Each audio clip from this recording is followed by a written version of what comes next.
feel joy in every little thing. I feel joy in every small little thing. Being in the moment is larger than life. I feel joy in every little thing. I feel joy in every tiny trivial thing. Being in the moment is larger than life. I feel joy in every little thing. I feel joy in all those things. Being in the moment is larger than life. Yeah, what's up, Harini? Hello. Long time. How you been? What's up? I've been good. How are you? Where have you been? You've been all over the place. Yeah, I'm now in Chennai. Back. Back in Chennai, yes. Very good. So, what's like the last couple of years been like? Last couple of years, a lot of moving. I think pandemic was very good for me, unlike for most other people. I wrote a bunch of music. I wrote a lot of songs, got my shit together, and I also worked at SAM, which was a lot of fun. Met some amazing people, and a lot of gigs were happening before, which kind of stopped, but I think it's given me some perspective and made me focus on my own music, because otherwise I'm very collaborative in nature. Right. So, and I also session for a lot of musicians, so I end up ignoring my own stuff. Right. Yeah. Right. So, yeah. No, I'm gonna circle back to what you said about the pandemic, but before that, I myself have been intrigued. Like, what was the origins into your interest in music? How did you start out learning music, or just generally getting interested in music for that matter? Yeah. So this is a very typical Tambram route. Like, I was forced into music, right? Sing Carnatic music. I danced Bharatanatyam. Party class. Exactly. Hated every minute of it, because I ended up studying with a lot of boring teachers before I kind of found the one. But yeah, so that's how Carnatic music came to be. Since the age of 7, I think I've been singing twice a week. Wow.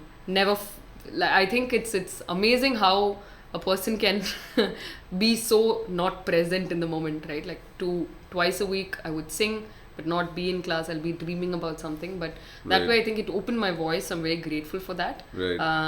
So it was a lot of years of singing blindly with no focus or interest. But that way I think my voice built.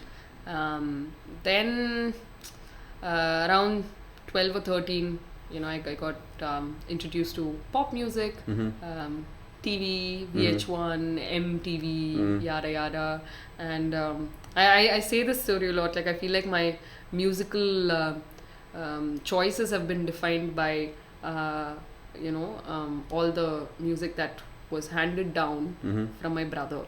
So anything he listened to, he would just pass it on. Is your elder brother? Elder brother, yeah. Of course. So when he was in the trance phase, I was in the trance phase. Okay. When he was in the rock phase, I was in the rock phase. Yeah. When he was in indie music, Hindi scene, I was also into that, like a lot of Lucky Ali, Shan, etc.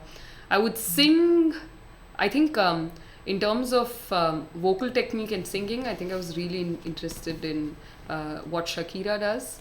So if I remember correctly, Beyonce's Shakira and Beyonce's music possibly was what I started with in terms of Western music, pop music. And I was also into film music. I was really into Bombay Jayashree. Okay. I think I wanted to be like Bombay Jayashree. There was one phase where I was very annoyingly singing Vasigara to every person who would just walk by. Right. Because I think, so I think I knew I wanted to be on stage. That was quite... And this is like around what age were you when you realized that music is your calling? I think between 10-ish Yeah, 'cause we'll have to figure out when Vasigira released, because Okay. that was the calling. Cause, Oh, wow, okay. to an extent, because people associate me as with in like you heard that and then that's when you were like, okay, this is what I want to kind of I didn't know this. Ah. I heard that song, and like people tell me this because we would go to my mom's hometown village for summer break every year, and people used to call me Vasigira Harini. Oh. So yeah, I think and I used to be very like I don't know, unashamed about singing to people. So I would just, whoever would walk by, I would sing Vasigira to them. Wow. And I didn't know this. This is what my mom says, Okay. and my uncle says. So did you ever get to perform Vasigra on stage? Yeah, Oh, yeah, I of do. course. Yeah, I do now. Like everywhere, whenever I sing, like Okay. I still do. I still love Bombay Jayashree. Amazing. No, More she's- of her music yeah. as well. But yeah, I think that kind of made me realize, not made me realize, I think that made my parents realize that I like being on stage. Right. But yeah, I would never like singing to people who came home though. You know, in the typical setting, Okande like that. Yeah. That bothered me for some reason. So I think I was just this rebel kid who didn't like Carnatic music. That's Who all. didn't like Didn't like Carnatic Carnatic music? music Oh, till I okay. was 18. Okay. Till I was 18, I didn't like. I would run away from When classes. you were able to look at it from a different perspective. I was introduced to a very lovely teacher. Like, her name is Akhila Shiva. Akhila Shiva Mami. I've learned from a lot of people, but Sure. she's my guru. Wow. Because Nice. I think from 18 to 21, I actively participated in learning Right. Carnatic music. I think that's when I started liking it, because she was passionate about it. She would tell me stories of how she became a singer, and especially I think you realize your privilege when someone's so passionate about it but they can't sing, because for her this was around a time when she had to take care of her household, and her parents weren't okay with her becoming a singer. Then she got married, and then she had to cook. I remember this very specific moment when I really felt horrible for not practicing, and that was when she said she would wake up at like 4 a.m. make she had to cook for everybody, like 5 to 10 people in one household. Basically, complete her chores, her like her duty. I didn't want to say that. I did not say that for the record. Okay.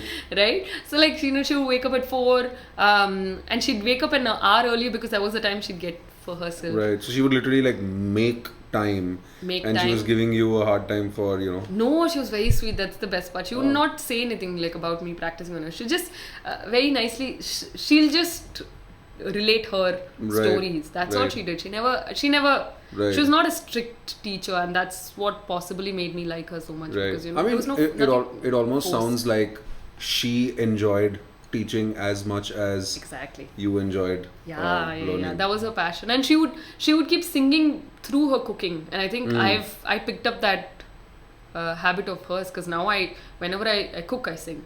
Right. Like I find myself singing. Right. And you cook some really cool stuff. I keep seeing your stuff on Insta, and fun. Yeah.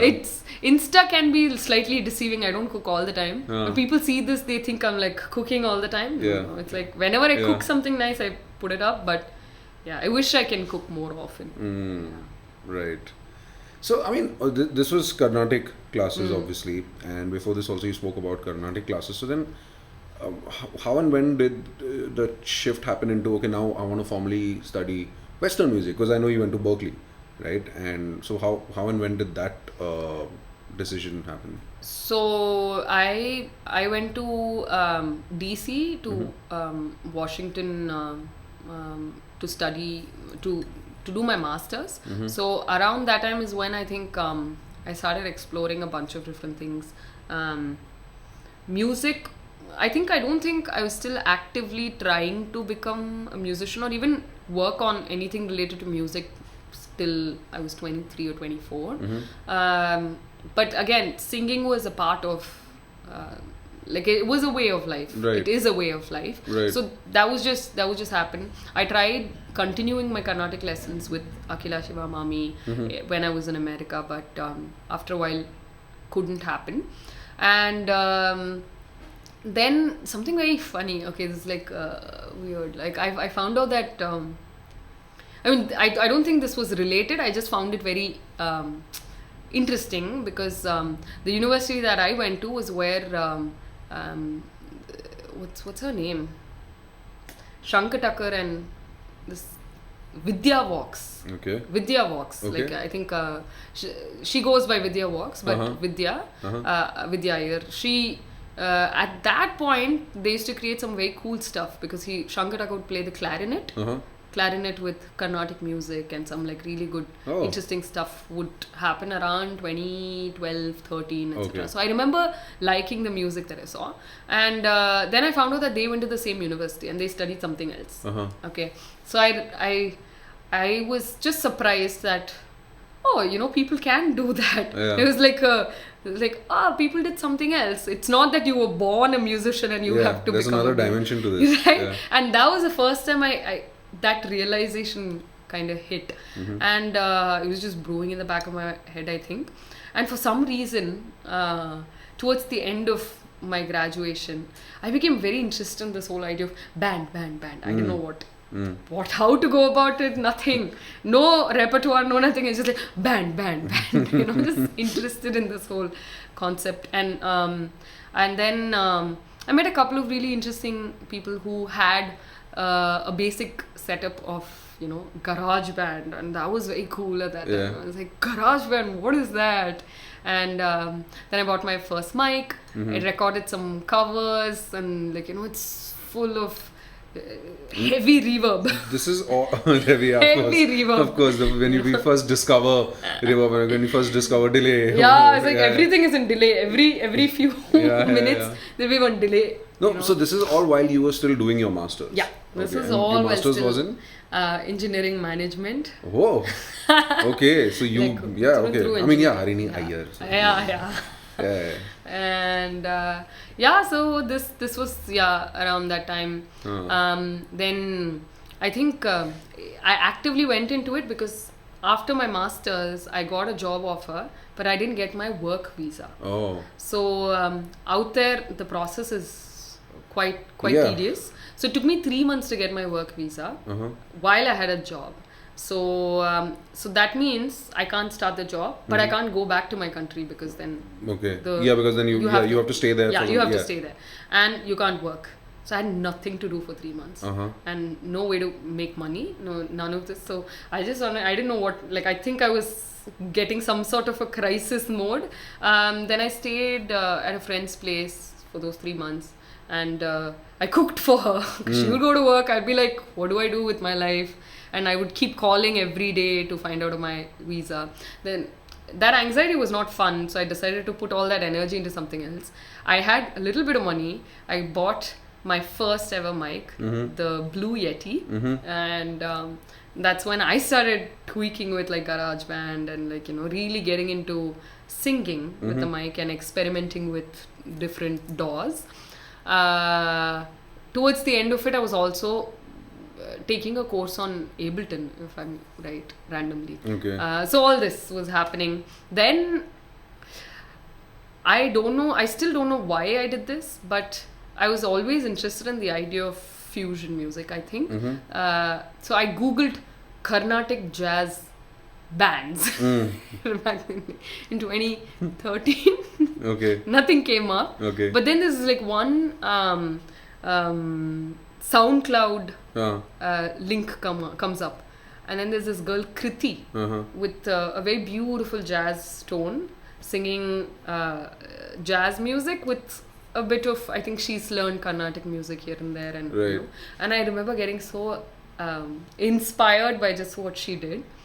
I wrote to her on SoundCloud, not expecting anything. I just wrote, your music is cool, we should talk, meet, something. I'm just looking for inspiration. I didn't realize she was also so excited about all of this. And then we became a duo for about a year and a half, 2 years. We were called Harmonic Flaneurs. We wanted to be very cool. So I think technically that's my first band. We wrote a couple of songs together. She was in New York, and she she had a very producer mindset, so she would like make a lot of beats, and I would come up with a lot of melodic ideas and stuff. So anything we did was like a bit of would have some Carnatic elements in it, some jazz elements in it, the production aspect of it, etc. So yeah, we kind of like worked on some things together. But then of course for her, I think she was doing music full time, if I'm not wrong. Okay. But she could also do a bunch of other things because she was a resident. Okay. Okay. Yeah. So for me, like whenever I had time, then work came up. Right. But again, I remember like there are what was this job? I was a business analyst. Okay. For a company providing federal services to hectic. Federal IT services. It sounds to me like you conned your family into like, no, I'll go to masters and I'll go to the Iyer thing, and then I know, yeah, I don't know, like that wasn't the plan. Yeah, even I was surprised. I mean, it's okay. I mean, was not. I was a very like I never thought about music. I didn't even. Yeah, no. Okay. And I didn't have a mind of my own. Could you say that? Yeah, all of us like when we're doing engineering and work, that's all you have in mind. No, you have to like. Yeah, it's just today. Yeah. What do I have to do today? Yeah. Don't really think. Or rather, it's like. I mean, I knew since the beginning that I was not enjoying the same things that people around me were enjoying when I was studying or doing my masters or getting a job, because I saw one trajectory, like every person similar to me who went to study do their masters and study and be in a field that's like in IT or corporate field. I saw them like with one trajectory, like go there, finish studying, get a car, EMI, right? Everything is EMI. Get a car, and then in like less than a year get a house, and then like it was very like, and then get married, and then like stay in this whole debt for the rest of your life. Get a car, take a photo with it, put it on Facebook. Then I didn't want to be mean about it, but yeah. Then your parents' siblings will tell their kids, that aka your cousins, that see, look, Harini went abroad, she did this, see what car she's driving, we are still stuck with our Maruti 800, why don't you go? Yeah. You get that? Yeah. So like I never cared for cars, never cared for a house. Like I had very different interests, so I could tell like I was slowly starting to disappoint my family a bit. But I think they were happy that I was happy. Like I was very confused, but I was always I think I'll always be grateful for that. I think I was able to explore a lot of things only because even though my family wanted me to do a bunch of things, they were very supportive. Without their support, I don't think I could have done any of these things. That's awesome. And then I also remember, so I think around the time when I was working is when I kind of knew that music is gonna take precedence over everything else, because I became all like super nerdy, like I had one Excel sheet with and I had just started working, so I wasn't making like too much money, or like whatever I was making I had to like use it sparingly, right? Like so I would check for open mic culture is quite large out there, right? And you can find some really great musicians out there, local musicians. So in DC I found like a very beautiful support system, like lots of South Asian musicians getting together, and so there was like a whole culture of South Asians, and it's called subdrift, if I'm not subcontinental drift, something. People would meet, and then there'll be like musicians getting together and then performing either their work or poetry, and a lot of that culture was going on. I started signing up for these things, and these events were free, but then open mics were like entry of $10, or if you want to sing or this thing, you have to get a drink or something like that. And I wasn't willing to even pay that. So my like Indianness came in when I like started putting on Excel sheet. I was like, on this day, this place it's free, this place it's free. You know, like I made like one whole schedule of it started off with weekends, and then I realized the free stuff were on like Mondays, Wednesdays, Thursdays, because not many people would turn up, so then they want, they're like, free, you can do whatever you want.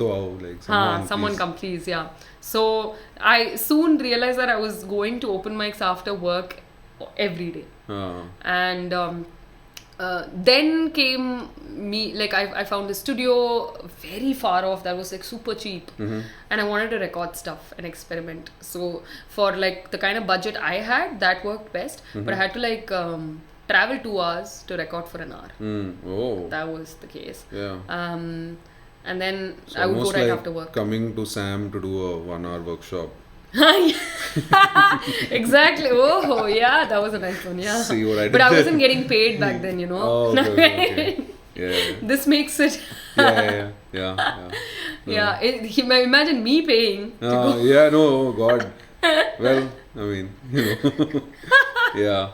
Oh, Awesome. that was So, like the first time yeah. I actually discovered you was when you did the song with Jatayu, right? In fact, yeah, shout out to Jatayu and the boys from Jatayu. Actually, I think all of them have been associated with Sam. I think 3 of them studied here, and Shailu's dad, obviously, Yeah. you know, the late great Prapancham Ravindran was Konakol faculty here.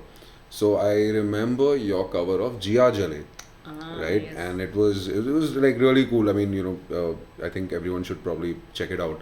It was like a super cool arrangement, and you had, you know, you stayed true to the original as well, while really pushing the boundary of what that song actually is, and it had a really cool music video as well.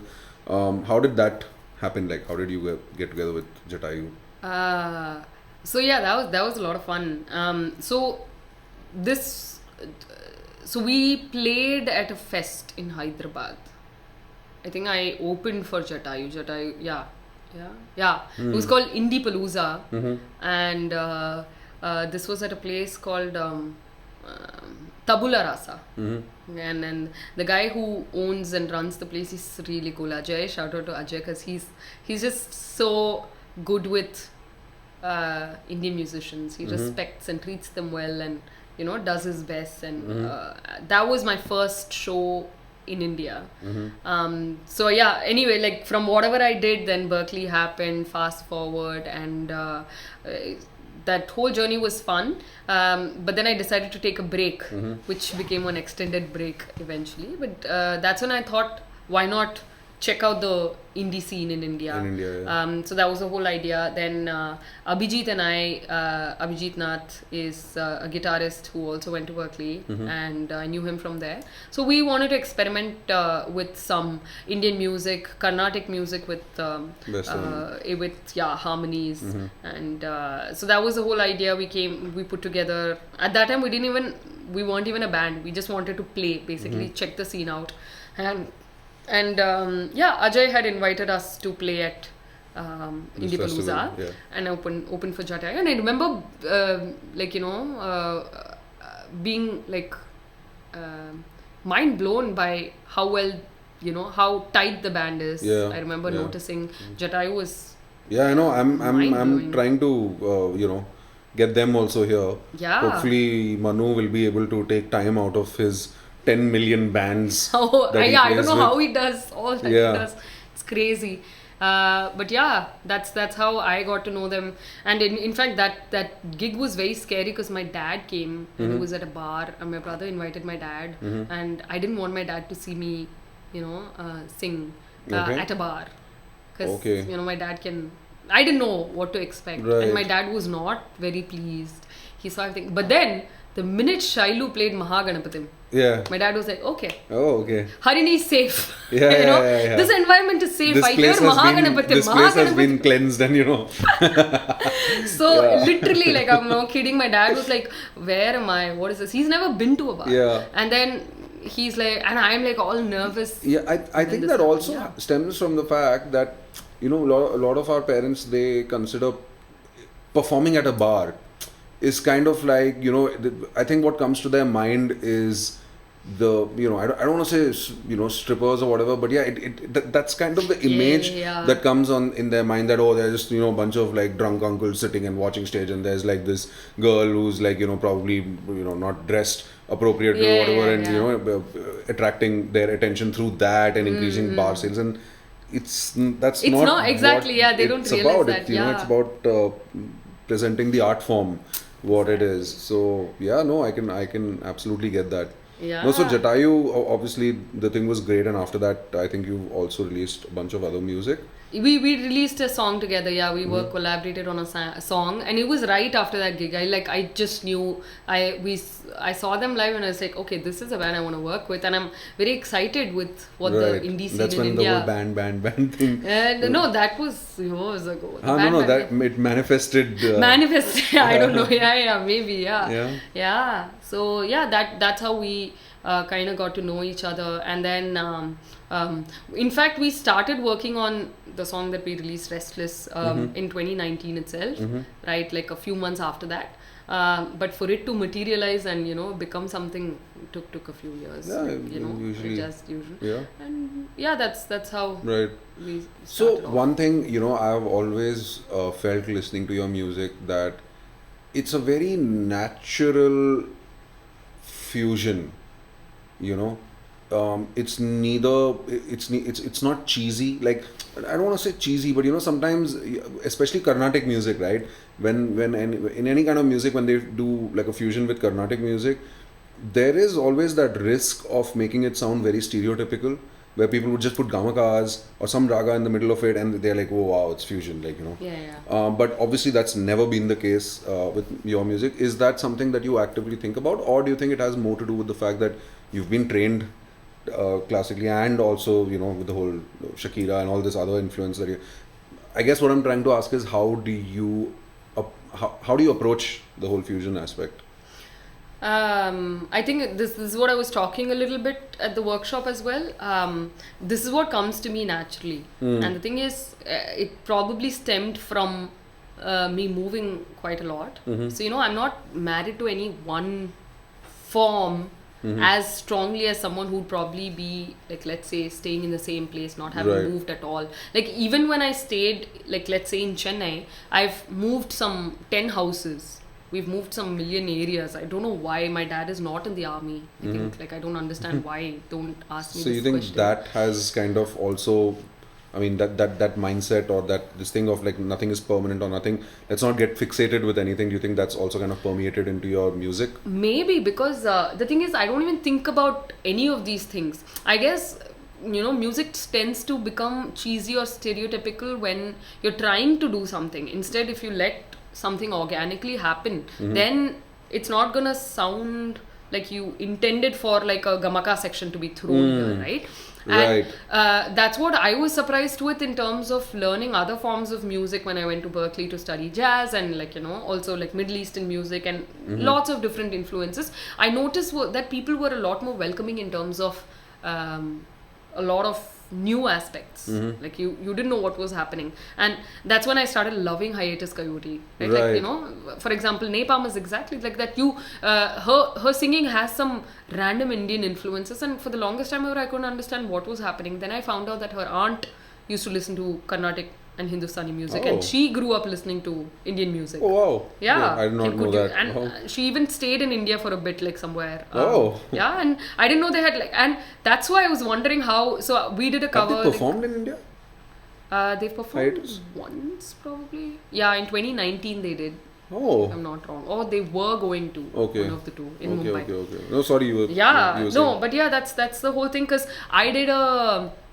I'm gonna like do a shameless plug-in because I love them so much. And we did a cover of her song Crossfire, and for example, like she had an intro riff, like she did something with guitar. To me, it sounded like the Indian alap. So I wanted to experiment with that. So I added some swarams, and then I did like a version, an Indian Afro-Cuban random sort of an arrangement. In fact, with Sahib playing the guitar.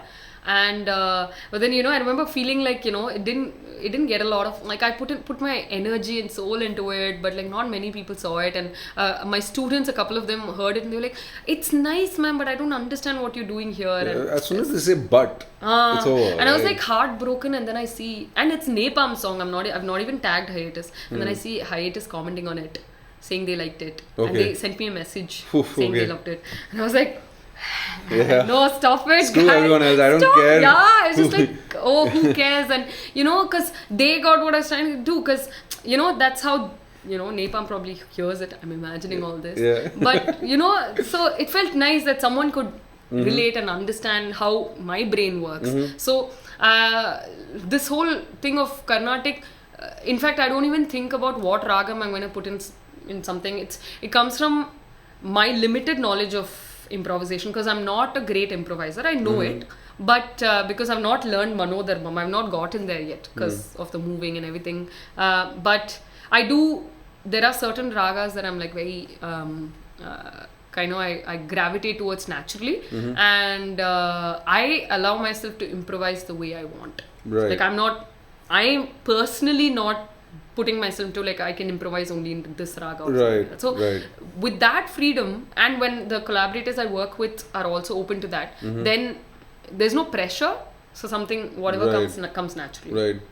That's very interesting, because I feel like after what you just said, it's not just a fusion of jazz and Carnatic music, but rather I would say, based on what you've told me just now, I feel like you have now a combination of, a fusion of jazz and Carnatic styles and thought processes.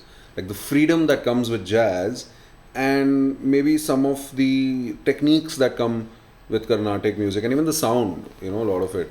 So, what's next? What are your future releases that we can look forward to? So, I'm working on my album. Mostly the title is going to be Hybrid Identity. Okay. So commit here. When do you think we get to listen to it? Oh man, like I don't know. Yeah. I'm trying to set some timelines and boundaries. Set it here. Like once you say it here, then we'll put it up on the internet and then we'll hold you to it. I wish. I'm hoping sometime mid of next year. Okay. Because I want to do it the right way. For the record, next year is 2023. Yeah, I know. Okay. Yeah. So mid 2023. Yeah. Mid 2023 is what I'm hoping for. The cool thing about it, it's about self-discovery. Like most of my work is about self-discovery. I think I've gone so away from who I am for the longest time. I think I'm taking all that time now to understand who I am. So this album will be a lot about me. Like I'm also a co-producer on it, because earlier I would let someone else produce my album, or my songs. This time I'm an active participant in it. I'm trying to add like my sounds, what make drives it truer me, to your vision, make it truer to my vision, exactly. Right. And this also has like a bunch of people I'm collaborating with, but in this aspect it's collaboration from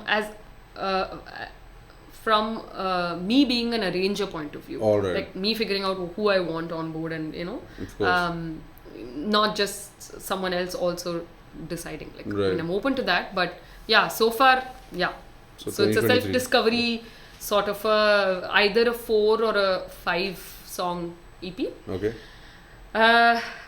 All songs are kind of halfway there, and exactly like the personality that I am, like organized chaos that I am. This is also like I go from here to like this song, this is what's happening. So that's why the delay. I think. Nice. Yeah. So that's next. It feels like I took a break. Like I think living in Auroville also gave quite a lot of interesting perspective as to even this. Like one of the songs was completely, the one I sang is going to be on the album as well. That was written in Auroville. Wow. Just about living in the moment. Right. Seeing, finding happiness in smaller everyday things. Kind of, Interesting. Yeah. So that's. So I want to circle back to the thing what you spoke about, the pandemic that you mentioned. So was it easier or was it more difficult writing music during the pandemic for you? First of all, where were you during the pandemic? Were you in Chennai? I was in Chennai. In Chennai, okay. For the first time living with my parents in 8 years. Okay. So living with someone was a little difficult. I've been very independent in the past. Right. So, but then I also got to know and understand my family better. Right.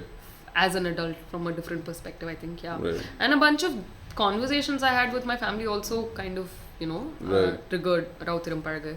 For me, I felt I was a little. I felt writing a few songs back then was easy.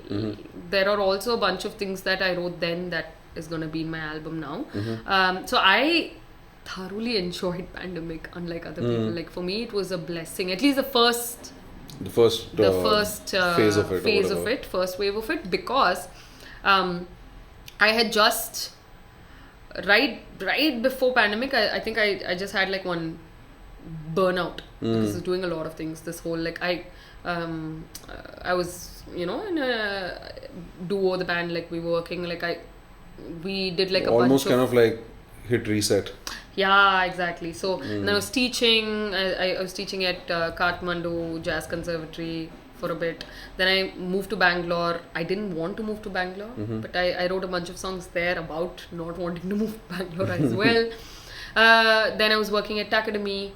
All that, basically a very busy year. And I had just moved to India beginning of 2019. Oh, okay. So that was a lot for me to take, because the whole year I was traveling. I lived out of a suitcase, like literally I was just traveling. I didn't know where I was going to be the next day, and I loved every minute of it, but it was a lot to take mentally. Right. And I had just quit working at Academy, and I moved to Chennai And when pandemic hit. Oh. And I was just like, oh wow, the universe wants me to relax. Yeah, it's almost like that kind of allowed you to get that much needed break.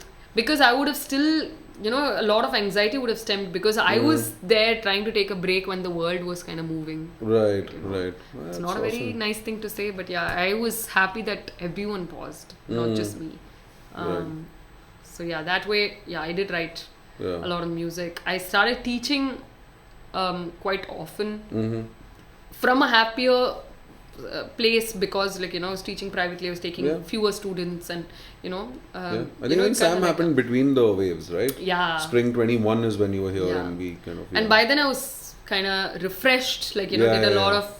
So you got the fresh and. So I was very excited to come work at Sam. Yeah. What was that like though? Like teaching here and with the students, and being like in a full-time music college, because I feel like like a lot of people in India still don't know that places like this exist. I mean, I want to kind of consciously not plug Sam into this, what we're doing, but just places like Sam. I mean, generally, like music colleges, a lot of people don't know that these exist, like where it's 24/7 just music. There's so many musicians themselves, like there's so many pro musicians who don't kind of know the subjects that are there in a music college, so what was that like coming and teaching here full time? So to be honest, I was like shitting bricks at first. I didn't know if I wanted to do this kind of like full-time thing. I think I was more worried about the teaching full-time part, commitment part, but I was like really I was very happy, to be honest, because like you said, like maybe not a lot of people here know it, but Sam is very popular at Berkeley. So when I remember when I was like I was working at the library. I was still a student. I remember my supervisor said that she was considering teaching at Sam. Oh, what was her name? And I forgot her name. Oh, I wanted to tell you, like at that time, she was going to teach music theory, etc. Like this was probably in like 2017. I don't know if she managed to do that, but I think you guys were in talks about her coming and teaching or something. So that's when I first time looked up what Sam was, and I heard a lot about it, like because like a lot of it's quite popular out there. So I was always in awe of, like, I was very excited. I think Sam, the prospect of just coming and visiting Sam made me very happy. For me, it was like, okay, before going to America, I was a very different person and not doing music. And then when I came back, I was an independent musician suddenly. It's like, you're like, what the hell? Like, you don't know about anything happening here. So I was very excited about the whole scene. Like, I'd done enough research about like what are the nice places I can go find inspiration, talk, etc. So Sam was actually one of the places I wanted to come, just come jam, talk, and etc. So it was very surprising to then get a call from you, and I didn't know whether I was ready at that time, and like But I had a lot of fun, and I think it turned into a mini Berkeley reunion, having Ron and Vishnu and yeah. And I had a ball. I had like so much fun. I think especially because it was still partly like, you know, pandemic time. Pandemic. First half was great. After that, I didn't want to stay home anymore. Like so, it was perfect for me to come here. I think that was like probably the best way to spend a pandemic. You know, Yeah. Being surrounded by music. Students were amazing. I had such a good time, and you know, you all made me feel very welcome. I do remember feeling a bit overwhelmed the first couple of weeks, but I think eventually it became doable. And that's like a rite of passage. Everyone feels that way first, I guess. Awesome. So yeah. So I mean, as always, it's been a pleasure speaking with you, and hopefully we get to see more of you at SAM, more workshops, more masterclasses, more jams, and probably more of this as well. Thank you so much, Harini. Thank you so much for having me.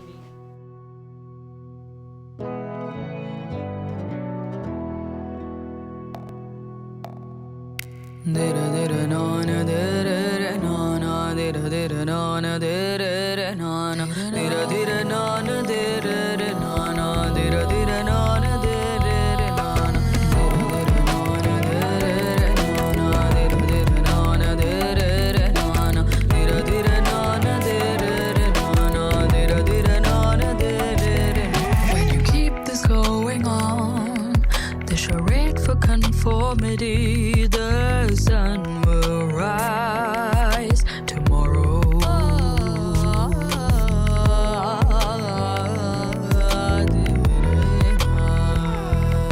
This ain't a circle of life. We're going to break through this now that the sun will rise tomorrow.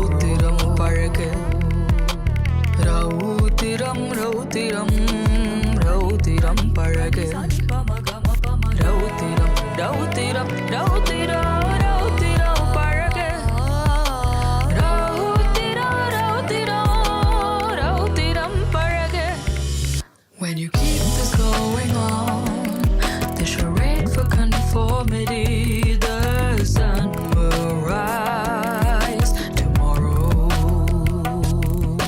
Sun will rise tomorrow. Sun will rise tomorrow. Sani sagama sagama pa gama pa sagama pa sani pa ma gama pa ma ga. Pani mani gama pa ma ga pani ni mani ni ma gama pa ma ga pani ni mani ni ni sagama pa ma ga. When my tears have all dried up and there's no more left to say, the sun will rise again tomorrow, and this is what I have to say. When my tears have all dried up and there's no more left to say, the sun will rise again tomorrow, and this is what I have to say. Rautiram parga.